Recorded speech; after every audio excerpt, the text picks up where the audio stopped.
Hi, everyone. I'm here with Joshua, who has offered to have a channeling session with me and let it be shared publicly. Uh, so this is an offering for everyone. As in these personal channeling sessions, there's always some, transmission of energy to connect with the Pleiadian Council and the higher frequency beings, but also that message can be applicable for a lot of people. And I wanted to let people get a sense of what's possible in a private session.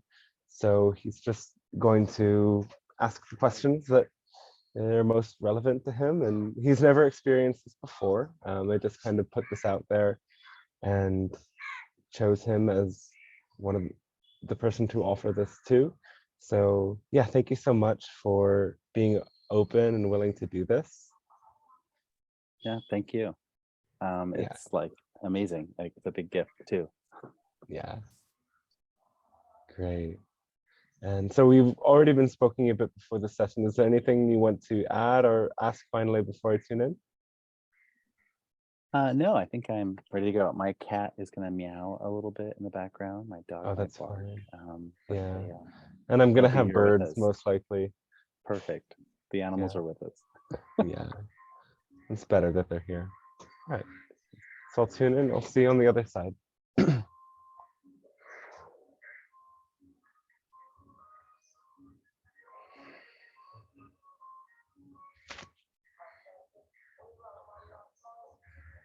Hello, and we say good day to you at this moment of your time. We are the Pleiadian Council, and we speak on behalf of the Galactic Alliance, supporting your planet in the process that some of you call Ascension.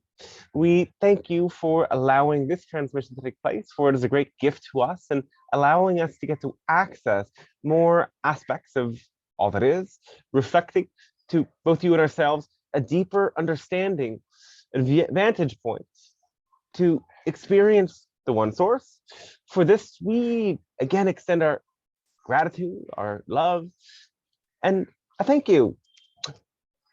So we can support you in whatever way you like. You may share your questions, comments, concerns, ideas.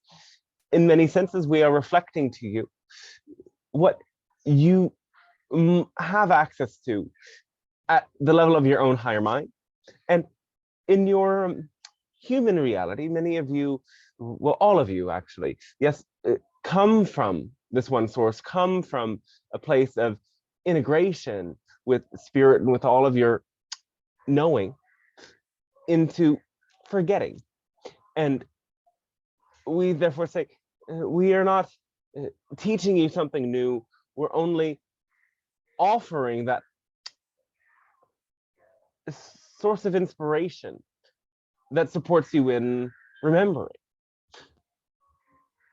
Anyway, then we'll ask, in which way can we be of support to you today of your time?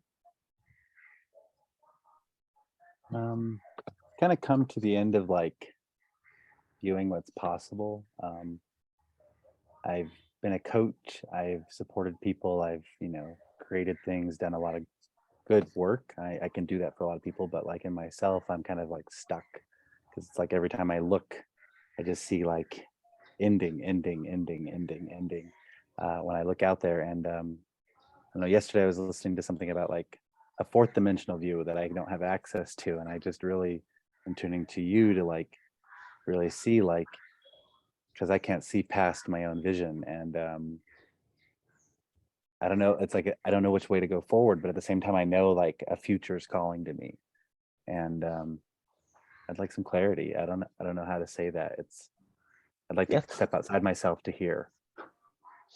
So you say ending, though ending is a sort of fallacy, because everything in this universe perpetually continues.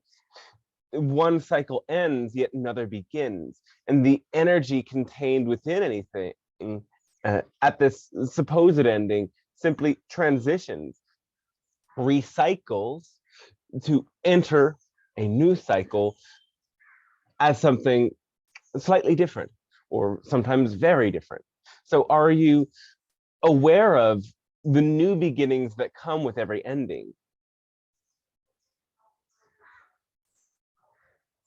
Yeah, there's something like shaken up about it. Like, I don't know, as you're speaking, I was thinking about like I've been seeing like a really linear path that only has one possibility, but energy and time doesn't go that way. It's like more of a spiral, or I don't know, like I felt like a vibration, like there's more to it. Like even if that seemed to come to an ending,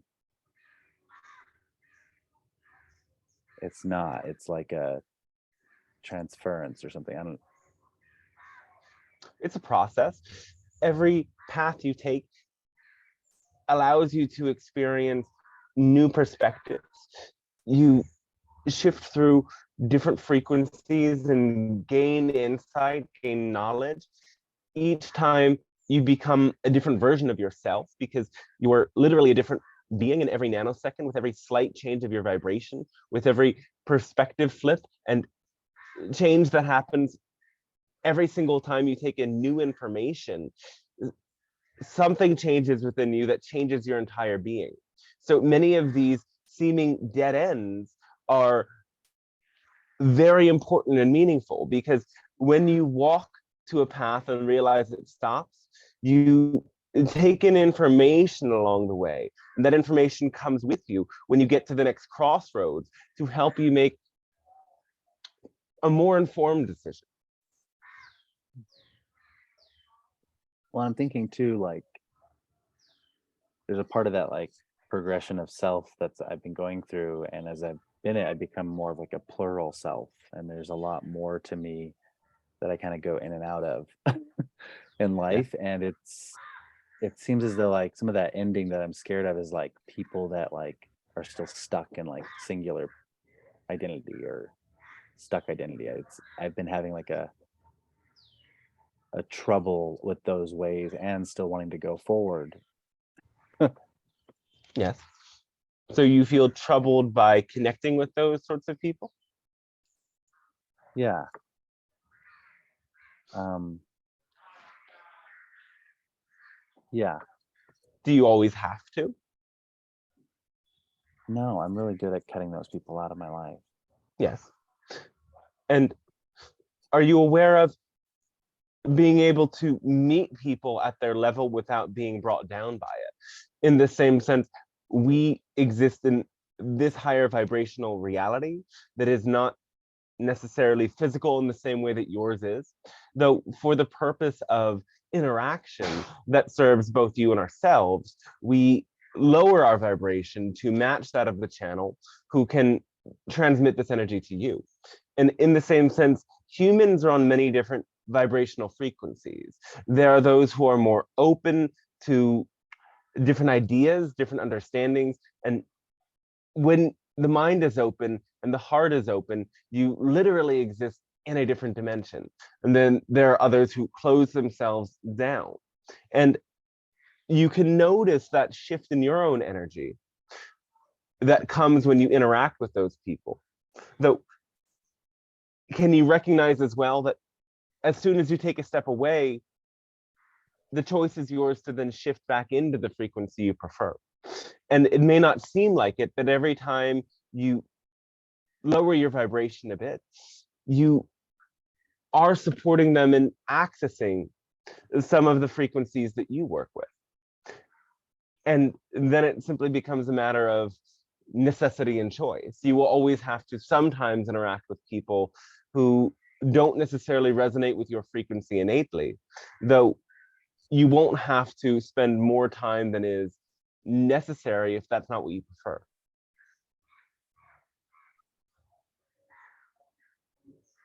Got it.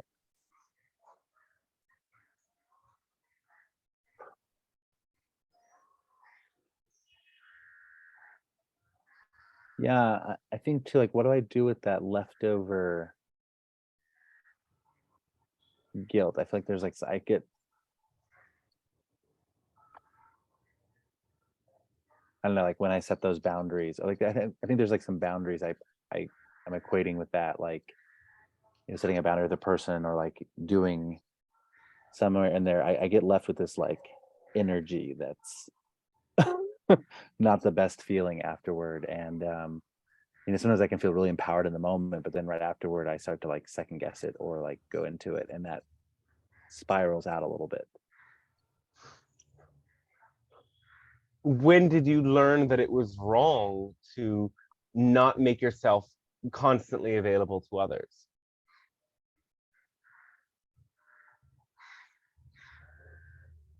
Oh yeah, I got it. It's probably really young, probably like childhood, middle school. Yes. So this sort of thing we call a negative belief. It comes as well with what many of you describe as a trauma response in your world, simply meaning a habit that you've developed as a means of coping with something that was traumatic or very negative. Trauma doesn't have to be something profound and harsh. It can be a subtle restriction on your energy and on your emotional body that happens over time. And these sorts of traumas are often more difficult to track. So by being forced to make yourself available to support other people in their process all the time, even at this very young age, it became a part of your unconscious to automatically open yourself to other people's energies, to the point that if you took the space anytime that there was a request, you took the space not to connect with the other, but to connect with yourself first, that was wrong. That was negative. So to undo this, it's simply a matter of, in that moment when you feel that feeling come up, to learn how to not react to it, to learn to bring presence into it and understand and affirm within yourself, I am totally innocent. I am totally free. I'm totally empowered and capable of doing whatever calls to me. And of course, this understanding of our core gift to you, the formula of acting on your highest passion to the best of your ability with zero insistence on any particular outcome will support you in this process as well. Because this formula is both for you and for all of humanity and for all of existence, really. It is the pathway towards a higher frequency embodiment, ascension, enlightenment, however you term it. We see these as different nuances to the greater path of an awakening of that higher frequency consciousness. When you listen to what ignites passion within you first, that is the pathway to lead you into that higher frequency energy. And that always supports others as well. It always gives them an example of what it means to turn towards themselves and listen to what love and passion is guiding them towards. And this is the greatest support because it will help them get in touch with their own higher self. And understanding this, you can recognize that perhaps you say no to somebody, you decline an invitation, or you reject them, or you take space for yourself. You can recognize that you're giving them a gift of setting an example of what it means to be in touch with yourself and in touch with this higher component of your intuition that is there in the center of your being, in your heart. And setting this example you do all the time, every time you choose to let that heart guide you. And this is just a deeper nuance of knowing that sometimes what that looks like also means not giving everybody everything they want, and yes, disappointing them. Thank you. Yes. We're sorry, we're not talking too much. No, that's really good. It's just an affirmation Because I don't know, I feel like it's counterculture to do that, and then I'll sit with someone that doesn't set boundaries, and then I'm really thankful that I do. In those moments, so I'm getting, it's changing culture. I feel like it's like a revolution inside myself or something. Yes. It does come with a sense of rebelliousness, certainly because most of your world is conditioned to sacrifice their own needs for someone else or something else. That's one great basis for your conditioning. So it's not necessarily an individualism, but it's coming from that sense of individuation, being a unique being with boundaries, that this understanding and this new inner revolution, as you've described, comes. And this will also empower your collective to be more self-motivated, and that's not the right word, self-governed, which is, of course, not something that all of those leaders and organizations in your world want. So yes, there's a certain rebelliousness to it.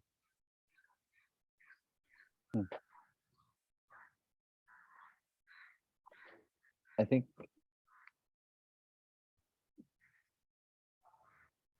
in that, I'm just still hearing like a lot of identity in some of it, and trying to figure out a way, like, I don't know, I have a friend and we keep talking about, since, the pandemic, we were very big into helping people, nonviolent communication, like working together. And since then I'm like, I'm done, kind of done with that. But I do also feel like there needs to be some way of like bringing people back together and like bridging those conversations. And I do some great work around listening, but like, I think that compassion piece is like, I don't know, there's like a missing piece in like compassion or empathy, or and I'm wanting to show it to people, or like in there, because I do have it, I believe, but at the same time it's like I've kind of given up on like humanity's gonna get that. What feels like the missing piece to you? What aspect of the compassion do you not fully grasp, do you suppose?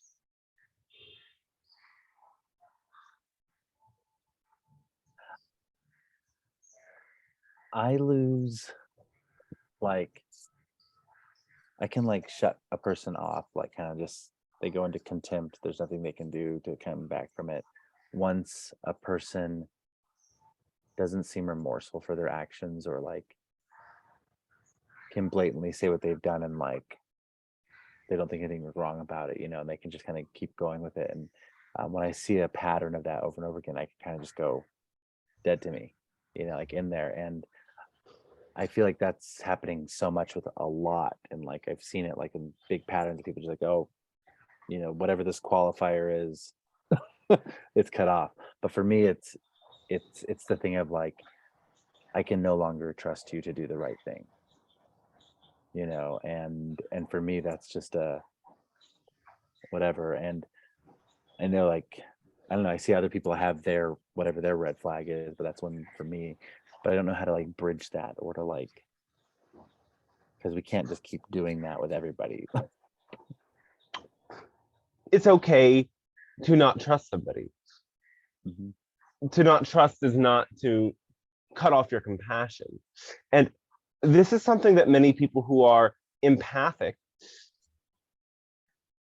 do, because they think that to be loving and compassionate means to agree, support, condone, enable other people in all ways possible. And so for many, the thought of revoking trust, revoking agreement, revoking support in the sense of, I agree with you and what you're doing is great, is an inherently bad thing. But it's not. It also doesn't even mean you're restricting your love. It simply means you're recognizing a boundary that's created through differing beliefs. So if a boundary is an energetic structure that both pulls together and pushes apart, those with differing beliefs create a sort of repulsion, whereas those with similar or the same beliefs create an attraction. And to see where the worldview another person lives with it and activates in their daily life doesn't line up with yours is a natural part of the process. Now, to have compassion simply means that you recognize they are of the same source. They are made of the same energy as both you and the entire universe. And they are founded in unconditional love. And that whatever they're feeling, whatever they're thinking, is simply their perspective, that is the result of their experiences. It may not be something positive in the sense that it supports growth in your world, and it may not be something you agree with, but it is in the end simply a perspective, and you understand why they act the way they do, given their beliefs and their conditioning. Not necessarily meaning you agree. Yeah. I guess that kind of goes back to like that beginning piece of like,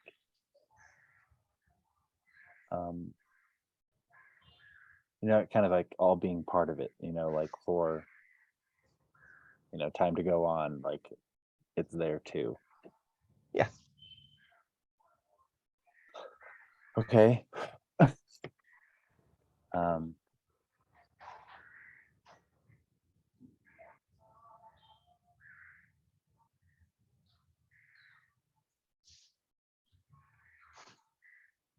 Yeah, I don't know what else is there. Yeah. Yes, that's all right. Thank you. So really remember that to connect with another does not always mean agreeing, and does not always mean making yourself constantly available. So to really move through some of these patterns, some of those same memories that we encouraged you to access before, when in your childhood you were encouraged to simply make things okay for other people, support other people at all costs, at the disadvantage of your own autonomy. For this is going to be what leads to the greatest freedom and the deepest connection with your source self. For you can note that this emotion of guilt, we would say 90 to 95% of the time for most of you, is a distorted emotion. It's not really coming from a place of authentic and genuine necessity. Guilt is the corrective emotion that is designed to be there when you make a mistake, when you do something that's out of alignment with your values and causes harm to some extent in your world. Yet, you've all gone through so much conditioning that tells you that to do minor things that aren't even offensive, but are more about returning to autonomy, is something that is bad and wrong. Many humans out there follow the flock, and they think that any little thing that is taking them on their own path and away from the mentality of the herd and the mentality of others is some horrible offense. Even if they have the rationale to see beyond that, at that unconscious level, their body is constricted by the past stories they've learned that tell them, do it this way. And it takes that container of self-awareness and that observing mind and questioning mind to cut through those stories and return yourself to that sense of autonomy. And again, remembering that passion and connecting with your own heart center is that pathway towards liberation, ascension, however you term it. You can also know that by doing that for yourself, that is what leads to others doing the same thing. And that is what will lead to your world being a more heart-centered place. The issue now is that many people are not doing what feels authentic to them. They're doing what they think they have to do to gain approval and to fit into their society. And in this process, they lose so much of their life force energy, because to do something that doesn't evoke passion within you will always limit the amount of energy you're able to take in from your own higher self. Thank you. It's really interesting because like as you were sharing, I just realized like I kind of had this trigger or this block about these couple business ideas I've been wanting to unleash, and I've been getting them all together in the background, but I haven't like put them out there in the world because I'm just afraid what are people going to think, what's going to happen there. But really, like as we've been sharing, I didn't realize like how much that block went in with all those years of like everything in there. And so it's been like a creative block, a financial block too. But I also see like how going after those businesses, I mean, there could be success, and those things I'm worried about actually could, like those things could still happen, and I could still be having a great time doing what I want to do. Yes, absolutely. Thank you. Oh, yes, so thanks to you as well. And so what is your business excitement?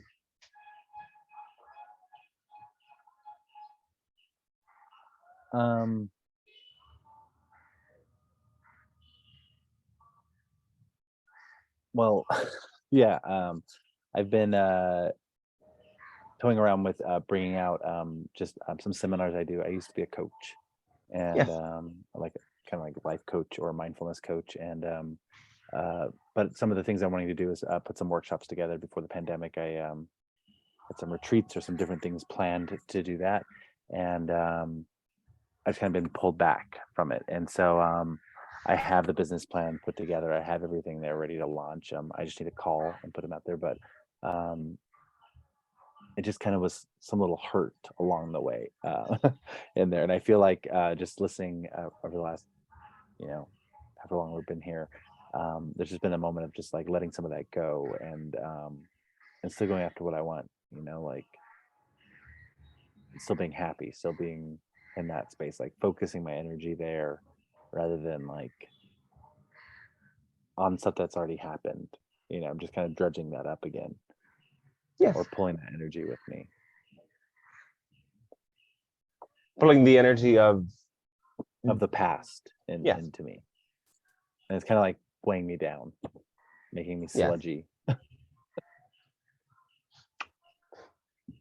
Well, are you aware that the past is an illusion? It isn't existing in the here and now. And every time you focus on the memories, you literally recreate that frequency and those beliefs and those same energy dynamics right here and now.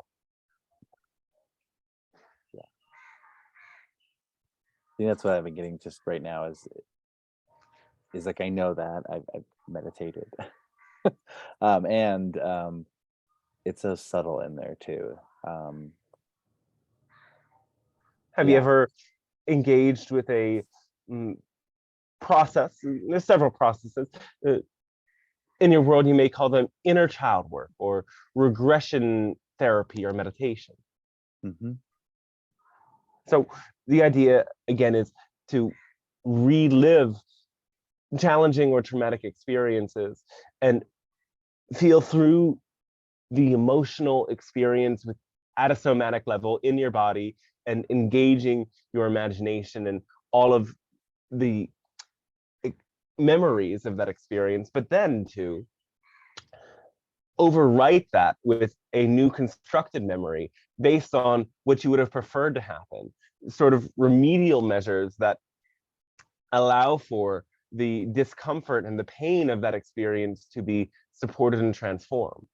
And this process is very useful to do as a permission slip, as you've probably experienced, to recreate new experiences, new memories. And you can do this with even small things that have happened in the recent past. So anytime you feel yourself dwelling back upon negative things that could have happened, you can also play with this process of creating a new memory of how that experience could have been positive, and taking with that construction of, yes, a literal new event. For example, if you got into a fight with somebody, imagine a new scene in your mind in which there was an intervention on behalf of some person or cosmic being who brought peace to that moment and showed you how to have the greatest time together.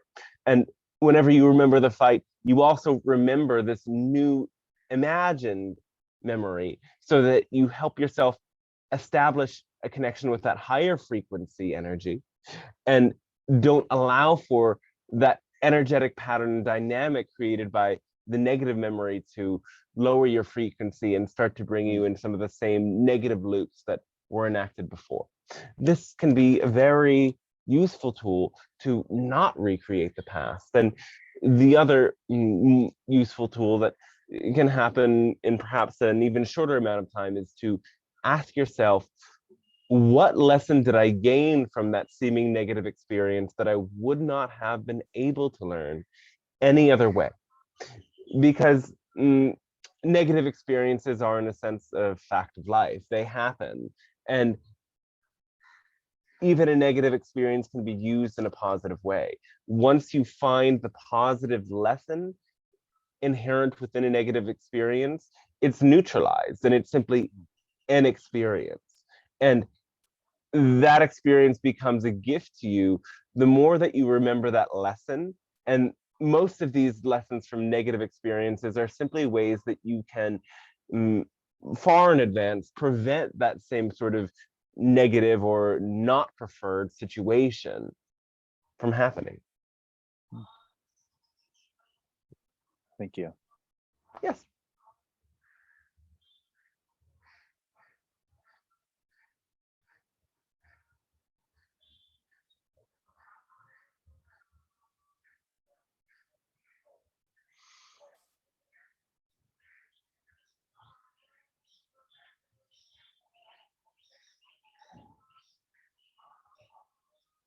No, thank you.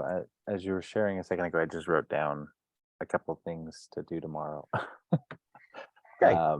Yeah, just really, and also I've been doing some kind of work like you were saying, similar process I have with some other people, but I love that you said I could do it on recent things too.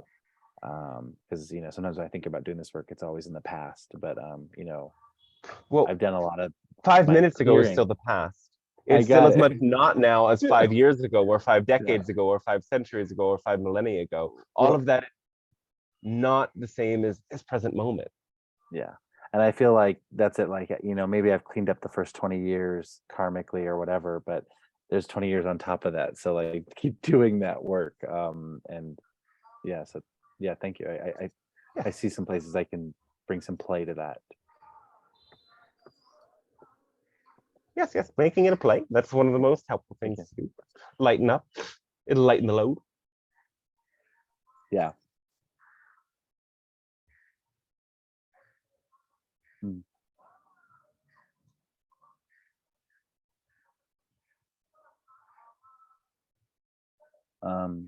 Yeah, I don't have anything else. I'm like really like it just gave me a peace like to hear that. Oh, and we are grateful as well. Is there anything you see else? Because I feel like I can only ask questions from my view of everything. And I don't know, it'd be great to just open up if there's anything over there for you. Yes, if you'd like, we can tune into a body scan. Okay. All right, so you may close your eyes and imagine that we are also coming to meet you there in your physical space. You might experience the movement of energies as we share these words with you, or it might also happen afterwards, depending on your preference in a sense. So do we have permission to access your energy field in this way? Yes. All right, one moment.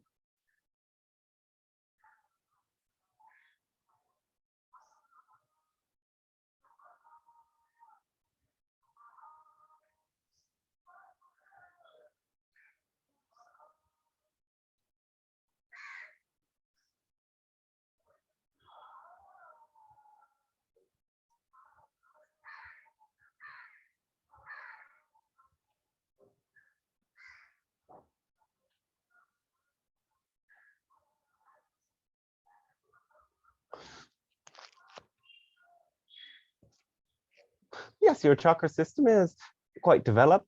There is overall a great sense of balance throughout the system. Energy is flowing. There is a couple things we can point you towards. The first is a sort of energy band at the back of the neck, in the throat chakra.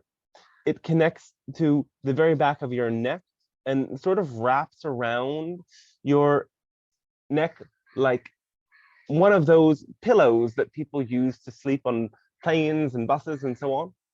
It's in a sense like that. It's an attempt at keeping your head up and straight, but in the process, it's actually too tight. It's constricting.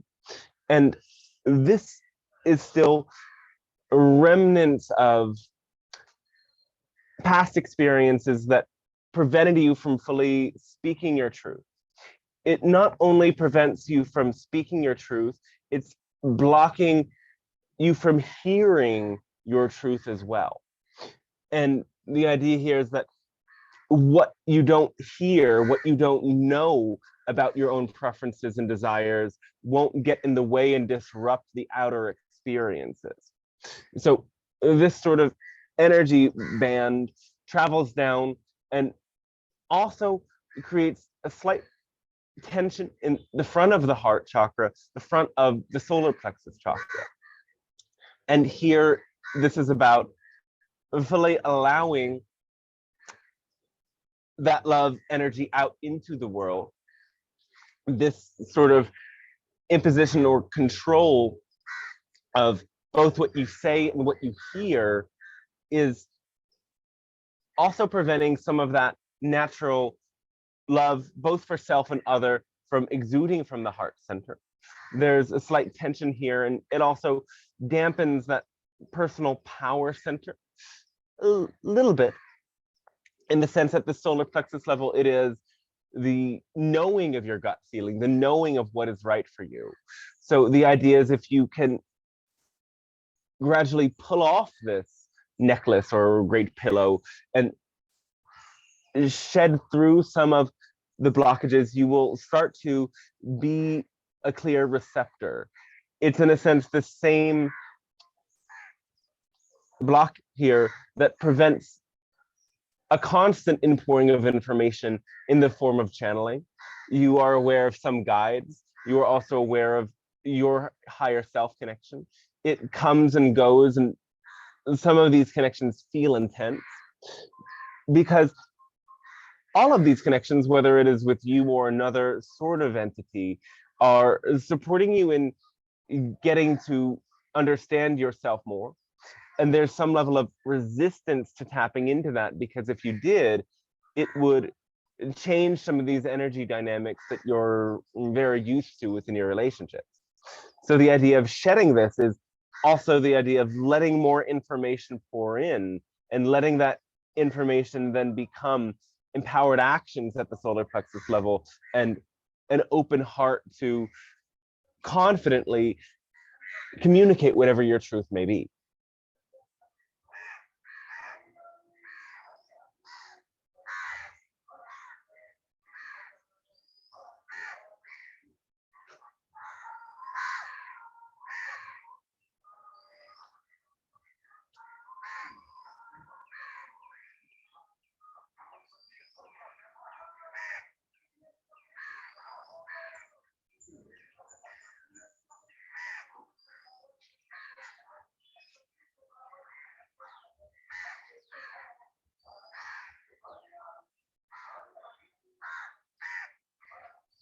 Are you there?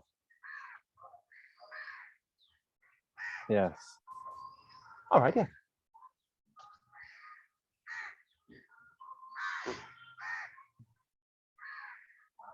And how are you feeling now? Relaxed. No, I can feel that tightness you're saying in the throat. Yes. I've been having even physical stuff there, like congestion, itchiness, like all that stuff going on too. So like, but yeah, I could feel that tightness that I hold there. Yes. So we do have access to what you've shared with the channel as well. We understand you are excited by shaking as a tool for moving energy. So what we would encourage for this is to shake with your voice.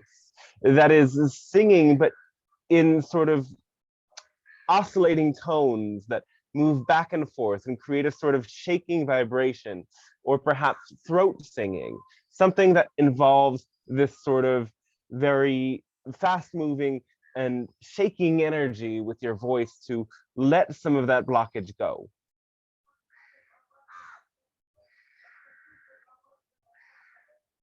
Okay. And of course, this is a permission slip that accelerates the energetic process. But the biggest shifts will happen also in, first of all, tuning into that higher truth from your higher self and guides that will come down at that throat chakra level, and then in being able to express it and speak it. Yeah. Yeah, I feel like the time of the block, like the pandemic stuff, I stopped chanting publicly and with community, and I stopped chanting privately as much as well during that time. And yeah, I can see that. Yes. And I chanted again today. Oh, very good. And how did that feel? I did it with the kids on the playground, and I got them all to Om with me and do a Hanuman chant. And then afterward, they all wanted me to tell the stories of Hanuman. And so I told them a little one and a little teaser so they come back tomorrow. Oh, exciting. Yes. But yeah, I guess I could chant again. I was actually welcomed. It was like being welcomed at a school to chant Om with kids. Feels really great. Yes, so follow what feels good. And this is, of course, a powerful way to allow that energy to meet others and support that greater opening for the collective and for those who are still developing, creating the future of your world. Yeah. Yeah, no, and also, and I get a lot, like I got a lot out of it actually. During the pandemic, I found out that the person I always called my guru had passed away a couple of years back, and you know, I chanted that was like a big connection, a line there, and it kind of like broke my heart there. And as you were just sharing out some of the other chakra stuff there, I think that was the other part there, is I kind of lost my connection in chanting during that time too, but I feel like there's still the higher self, there's still guides, there's still all of that in that line of chanting, like, so I can still access it in there because he's still in that guru line. Yes. Well, all beings are still here present with you when they leave the physical body. And in some senses, a being like a guru or a teacher becomes even more connected with you once they are born into spirit. There's less boundaries for them to be able Yeah. to move through time and space to reach you when you choose to connect with them.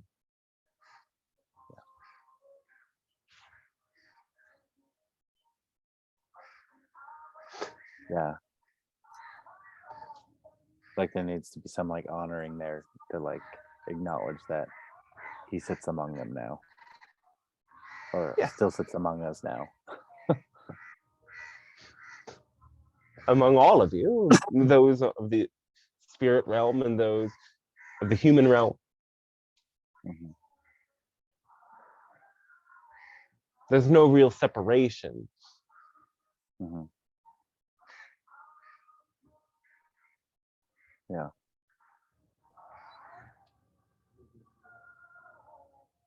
Thank you. Yes. We can add that this Hanuman being is a great example of how to move through some of these blockages, because Hanuman represents that fierce unconditional love that would allow one to fight for what is right. And you don't necessarily have to fight, but that energy of radical courage is quite useful in learning how to assert your own personal boundaries without fear. For, in a sense, the fight to save Sita, Rama, saving the gods, is the reclamation of your own unconditional love from the demonic forces of fear and control. It takes that level of courage to take back your own love and claim it for yourself, and to not let any of the voices of fear dampen that sense of this love, because the love is your true nature. It is the basis of this physical reality and most realities that you have access to.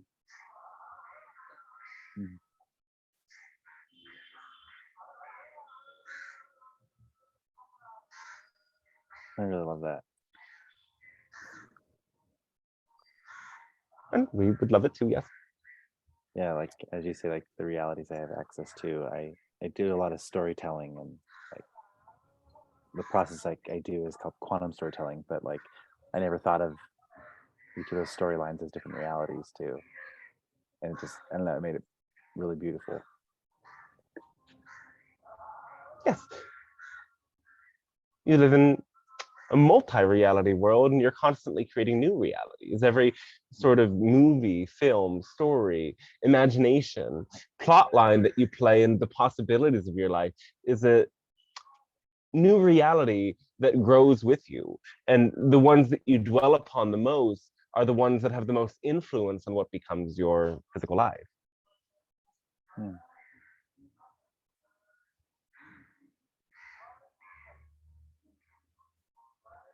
It's cool. I feel like I want to live them all. In a sense, you're living all of them simultaneously. Yeah. I think that's the part that I've been getting today, and I don't disassociate. I'll detach from things, but I don't like dissociate. I'm really present to hearing everything. But today I thought about if someone can disassociate, maybe they can associate. Like maybe Yes. they can like really live with all that inside them. You know, it was just this morning I actually looked up the word, like I had to like figure it out, but it was just really cool to see that you can live in that balance, and it and flow into it, you know, just like I know I'm a dancer, and so like there are times when dancing you can't always be aware of everything, you know, Yes. and sometimes you lose that awareness of everything, and but you know you're never not being you, like you're never not. And so I just thought about that with like all the different facets of myself too, like all that can be existed. I don't know, it was really cool that I hadn't thought about associative. Yes. Well, we can say several different things. And first of all, you are a being with many facets. As you've said, you're constructing many stories, living in many different realities. And we say all of them exist simultaneously. Though as you move through the dance of your life, you interact with different sorts of vibrations. And each being that you encounter has its own vibration that resonates with aspects of yourself and brings those archetypes and those stories forward. And in the next moment, you're interacting with a different being with a different vibration, and different aspects of you come forward. And so it's important to acknowledge that you are the multifaceted container for all of these archetypes and stories. And the archetypes and stories themselves are not the only aspect of you. And sometimes many people in your world get confused with this. And the categories and labels that are actually very useful in living their life become something that limits them rather than supports them in creating connection. Mm.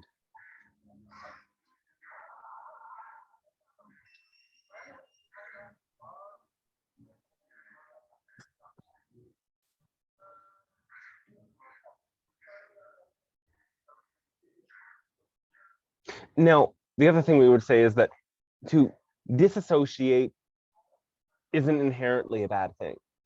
And yes, reassociating associating and associating are most useful. And that process of allowing yourself to connect with repressed emotions is incredibly important and necessary for healing. Though the question is, when is the right time? Now, to dissociate has almost become something that many people think of as inherently negative. Though what one must remember is that disassociation in the first place was often necessary to be present with the depth of negative or disruptive emotions that were experienced in a single moment would have been threatening in the moment they were experienced. And that is why disassociation happened. Disassociation happened to protect you from becoming too vulnerable as a result of your own emotions. And so association requires, first of all, that container of safety that allows for those emotions to be present and be lived and be felt long enough that they can actually integrate within the being. Because if there's not a space of integration available, there's no point in actually associating.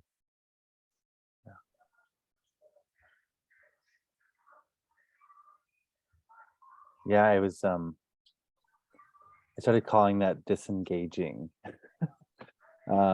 Because It's the same I thing. go do some therapy or some theater work in the evenings, and today we had an incident or some stuff that we were dealing with, and it was still like there for me. And when I got to the theater, they asked us to warm up on our own because I got halfway through, and my warm up was just, all right, let that go. You can play for the next hour because nothing you can think about is going to actually help it, like, but being able to do that for a bit as like playing is going to be the best thing you can do right now. And I just let go. I got into my character and, did my stuff. And it was really great to just be able to do that. And I mean, I'm thinking about it now. It's like I've talked about it maybe once since then, but haven't been thinking about it or consumed by it. Just by allowing myself to just disassociate or disengage from it for a bit. And I could do that with other things too. Yeah. Mm. It's, after all, when it's really relevant to connect with it. And what's important here is, as you've said, to play with the energy, to create that spirit of lightness and love, to match the energy. And actually, this is the more important component of healing, is that you are creating an authentic expression of love and connection. That's where the magic happens. That's the container.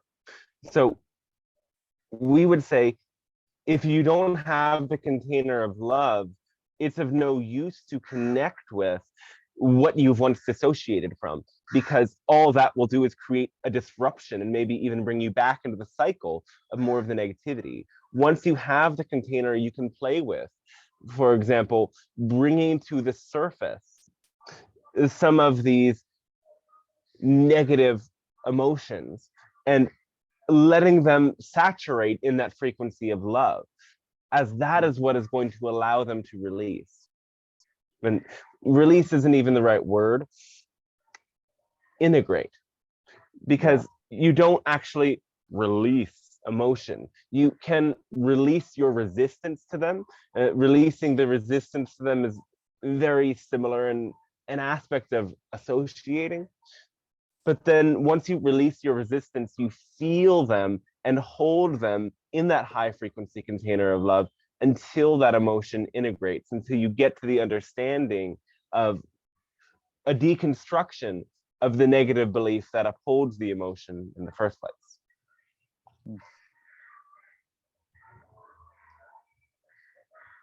Yeah, I love that.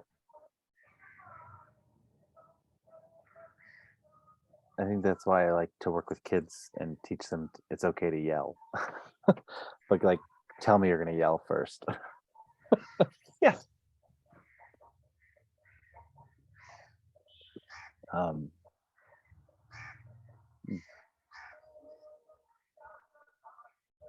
Thank you. Oh, thanks to you as well. Yes.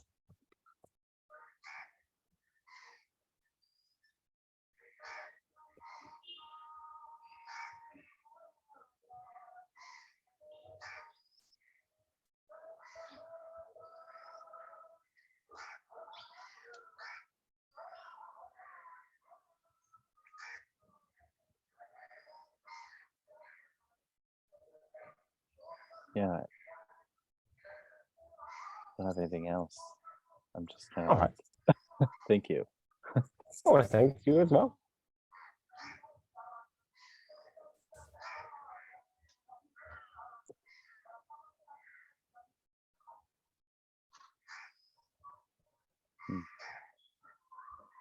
Oh, with that, we can end here if you'd like, with one final note of,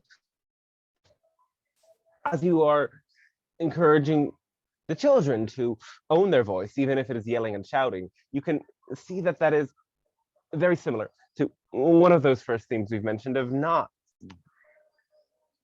holding back your voice.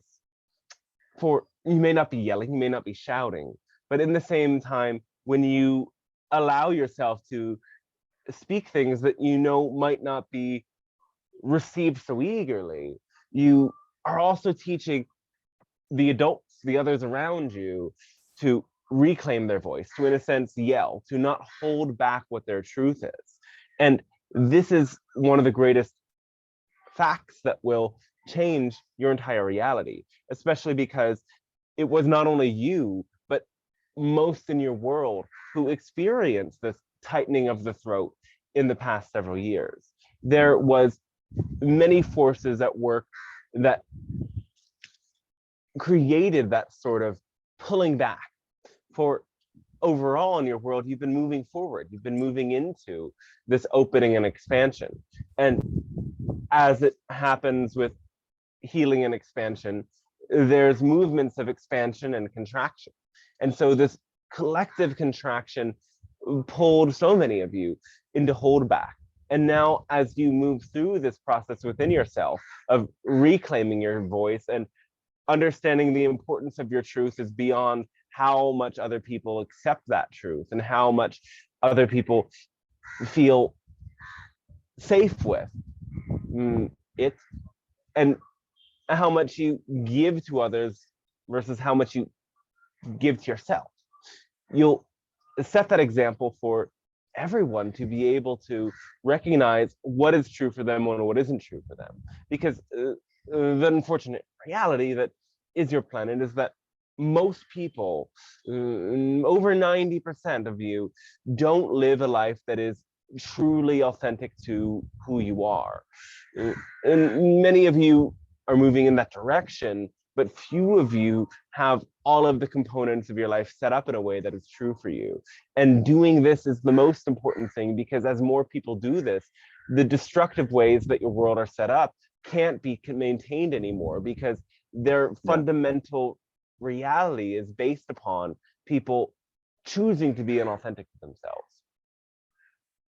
Yet most people don't even recognize that it is a choice. So that is the teaching that you spread by coming to be more true to yourself. Thank you. Oh, our thanks to you as well.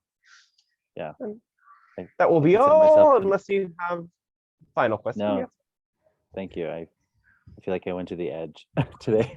Thank you. It just really empowered me to just keep doing it, and All right. Yes. and to keep being open to it.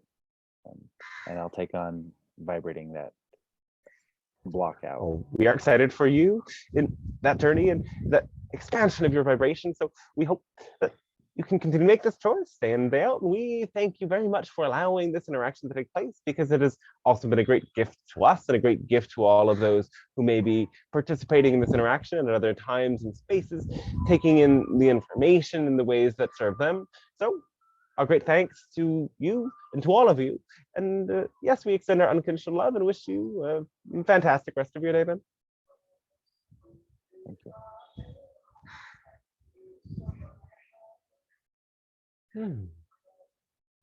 Okay.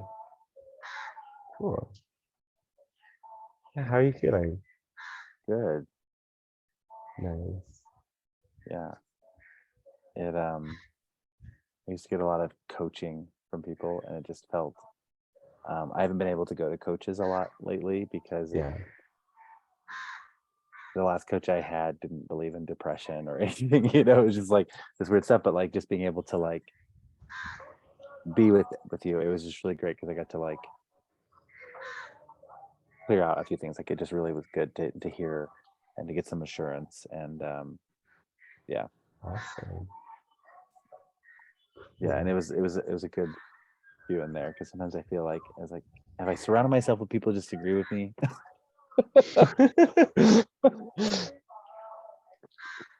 So thank you.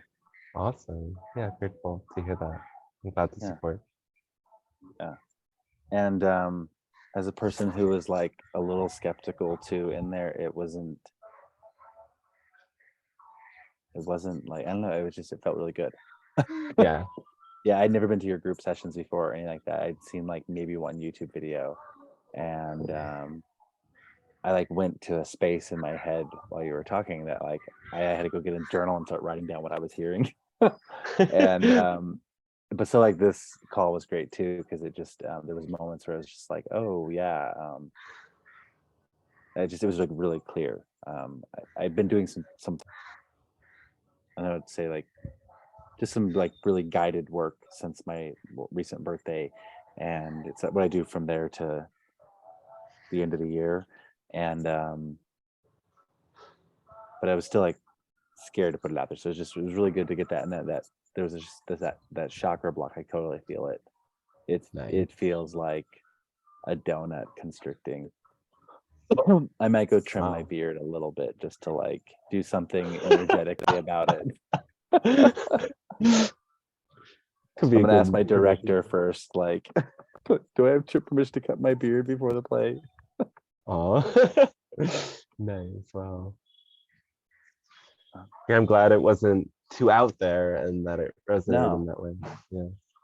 Yeah, no, it was really good because and like I said, like doing that work with Dionysus and Zagreus, and like I've done some work with Hades and stuff like that, and like just hearing it was really similar to that. And my rational mind sometimes has to go like, well, that's just your higher self, like that's just the right part of your brain that has access to everything talking to you through a lens that you can hear.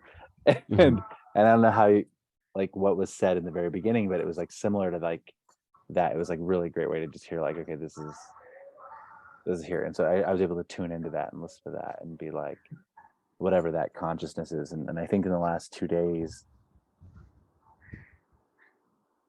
that being like led me through stuff. So I got to like, yesterday I just opened up an email that was about fourth dimensional viewing. Some high school student made a video. Oh, wow. And I just like watched it and I was like, oh my God, like, yeah, I can't see outside of that. Like I can't, like it just, and like today, like I started going and like, as I was in there, I was like, you know, like, it was what interesting about the Pleiadian Council. And I called my energy teacher, and she goes, "Oh yeah, you should talk to Jessie. She like talks to aliens and like channels and like blah blah blah." And I was like, "What? Like all you guys are around me?" But it was just really good to like have that. And one of the things I got today, something I was reading something about, was about consciousness, and how consciousness is not in my brain. Yeah. Consciousness is a human phenomenon, and human, like all of it, and then there's other consciousness with that too, like it can go bigger. And so Oh, yeah. but just seeing it on that global scale is like, oh, that's what you're tapping into. That's what empath is, or that's what all those are, is just it's being connected to that, all of it, consciousness. Yeah. And noticing that I'm still limited in some areas and I have access to some areas too, so it's like, it's just good. Thank you. Hey, you're so welcome. Yeah, I mean, consciousness is everything. Like, we live in this field of consciousness, and something that came through, especially in the earlier channelings. I feel like there's been like waves of like teaching, like first years they talked about this, and then they gradually evolved their message. But that was a common thing. It's like everything is made of consciousness. The phone is conscious.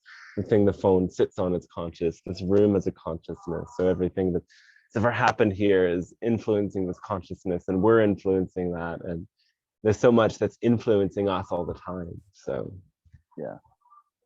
But then once we become aware of that, it's like, do I let the field around me determine my energy, or do I let my own connection allow me to instead influence the field around me? Yeah. And I think to an extent, like, it's impossible to not be influenced by the field around us, because it can be very powerful. Like we step into it and it influences our vibration. But it's also it's always possible still to influence the field that we're within.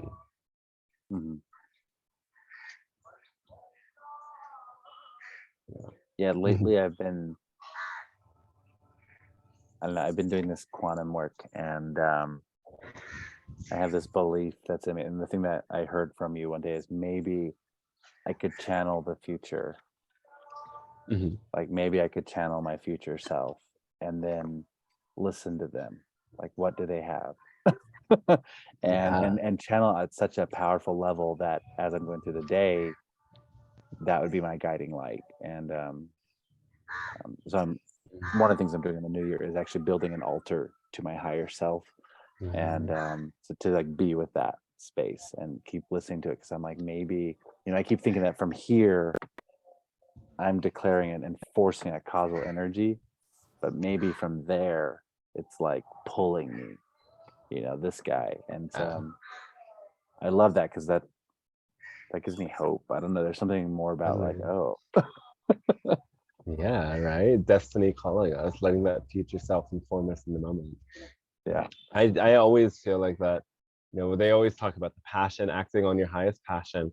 And that energy, you can feel at your heart, is like something tugging you forward. That's like the future self being like, come here, and this is what we want for you. Yeah. But even the Pleiadian Council, it's like an aspect of my future self. It's not this incarnation future self, but it's a future self. And yeah, I've done future self meditations a lot at a point. It can be very useful. Yeah, I don't know, it's getting really great. I've been having a lot of fun lately doing this quantum work lately. I set that the other day, and I do this math with it too, as I've been charting it some stuff. And but sometimes I just sit there and I was like, I need to get a recorder out and just start speaking this out into something, because like I get these like downloads from like how the quantumness of it all works. Yeah. Sorry, I have a Christmas tree next to me and the cat loves it. Oh, nice.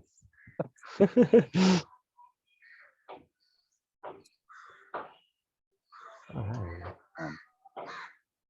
Well, thank you. Is it morning there for you? Yeah, it's morning. Oh, okay. It's like 10 a.m. Just getting started. Fun. Well, I'm gonna have to get off soon, Okay. and Yeah. We'll stop the recording now. But yeah, thank you so much for thank you. offering to have the session and share it with people. And hope the information really and the energy really stays with you. And it's really great to meet you. Yeah, thank you. Thank you. No, actually, like I have like really good like energy stuff set up. Yeah. And then when like you did the body scan part, I like automatically went into like, I could feel my like what people would maybe call wards or whatever, like all go up. And I was like, oh, you have to let that go for this one. Like you have to just like pause it. And I did it, and it was just like this like peeling back of my skull feeling. It was really cool feeling to like go through that. But awesome. yeah, I think that's one of the most powerful things that can happen in these sessions. And that's one thing that I wanted to highlight, because when I do the sessions, the weekly sessions before, it's literally, it just would be way too much on my system to be doing that component of it for every single person that asks a question. Like it takes a bit more energy and it goes a bit deeper. So for anyone watching this, if you want to experience that kind of a deeper opening that isn't possible in those the group sessions, that's one thing I recommend. And there's information on my website about the body scan process and some other processes that they can offer. I probably need to update the information. I don't know when to get to it. And I'll even say it because you're putting it online. Like I like was really broad in my questions, but like they were really deep and personal. And like had I like if we weren't being recorded and being like on public, I probably would have like gone deeper into it and like shared those more because it was. But yeah, it was just really like thank you. I'll be doing some journaling tonight. Awesome. Before bed. Cool. Yeah, best wishes with that. Okay, so I'll turn off the recording. Thanks for watching. Thanks for being here. Bye everyone.